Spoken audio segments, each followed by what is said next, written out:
ನಾನೇನೋ ಕೃಷ್ಣ ಬೈರೇಗೌಡ ಫಾರಿನ್ನಲ್ಲೆಲ್ಲ ಓದ್ಕೊಂಡು ಭಾಳ ದೊಡ್ಡ ಮೇಧಾವಿ ಅಂತ ತಿಳ್ಕೊಂಡಿದ್ದೆ. ನಾವು ಅದರಲ್ಲೆಲ್ಲೋ ಹರದನಹಳ್ಳಿಲಿ ಸರ್ಕಾರಿ ಶಾಲೆಯಲ್ಲಿ ಓದ್ಕೊಂಬಂದಿರೋ ಕನ್ನಡ ಮೀಡಿಯಮಲ್ಲಿ ಈ ಪಾಠ ಹೇಳ್ಸ್ಕೊಂಬಂದವು ನಾವು.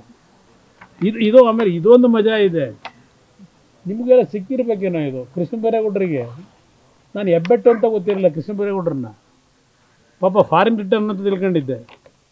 ಇದೇನಿದು BSY ಮತ್ತು HDK ಜಂಟಿ ಡಿನೋಟಿಫಿಕೇಶನ್ ಹಗರಣ, ಲೋಕಾಯುಕ್ತ ಸಂಸ್ಥೆ ವಿಳಂಬದ ಕುರಿತು ಟಿಪ್ಪಣಿ. ಯಾರು ಟಿಪ್ಪಣಿ ಬರ್ಕೊಟ್ಟಾರೆ ಇವರಿಗೆ?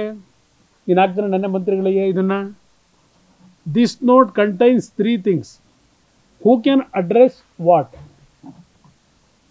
The chronology of the scam, specific issues, question that can be raised. ನಿಮ್ಗಳ ಮುಂದೆ ಇದು ಯಾರು ಬರ್ಕೊಟ್ಟವ್ರು ಇವರಿಗೆ? ಕೃಷ್ಣ ಬೈರೇಗೌಡಗೆ ಇದೆಲ್ಲ ಇದೆ. ಇದನ್ನು ಅವರೆಲ್ಲ ಟಿಪ್ಪಣಿ ಇದು ಇಟ್ಕೊಂಡು ನೆನ್ನೆ ಪ್ರೆಸ್ ಮೀಟ್ ಯಾವನೋ ಬರ್ಕೊಟ್ಟವನೇ ಅದು ಇಟ್ಕೊಂಡು ನೆನ್ನೆ ನೀವು ಪ್ರೆಸ್ ಮುಂದೆ ಏನೋ ಭಾಳ ದೊಡ್ಡ ಕುಮಾರಸ್ವಾಮಿದು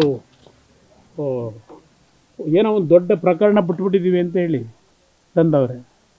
ನಾನು ನೋಡ್ತಾ ಇದ್ದೀನಿ 3 ತಿಂಗಳಿಂದ ಶತಾಯಗತಾಯ ಒದ್ದಾಡ್ತಾವ್ರೆ, ಏನಾದರೂ ಮಾಡಬೇಕು ಅಂತ.